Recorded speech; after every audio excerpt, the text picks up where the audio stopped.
ભગવાન બિરસા મુંડાની 150મી જન્મ જયંતિના ભાગરૂપે આજે અહીંયા ખેડબ્રહ્મા અને સાબરકાંઠા જિલ્લાની અંદર 14 બસોનું લોકાર્પણ કરવામાં આવ્યું છે।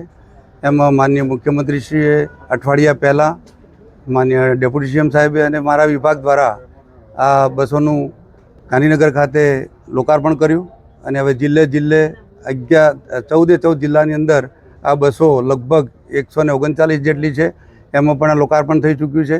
તો આજે આ કાર્યક્રમમાં ઉપસ્થિત તમામ જિલ્લાના પદાધિકારીશ્રીઓ, અધિકારીશ્રીઓ, વહીવટીતંત્ર અને તમામ ઉપસ્થિત રહી આપ સૌની સાથે રહી મોટી સંખ્યામાં, બહોળી સંખ્યામાં પ્રયત્ન થાય એ માટેના પ્રયત્નો કરજો અને સૌ ઉપસ્થિત રહ્યા એ બદલ સૌનો આભાર છે। અને આજે આ ખેડબ્રહ્મા ખાતે લગભગ હું માનું છું ત્યાં સુધી આદિવાસીઓને છેક છેવાડાના માનવી સુધી પહોંચે અને શિક્ષણ ક્ષેત્રે આગળ વધે એવી શુભેચ્છા પાઠવું છું। Thank you.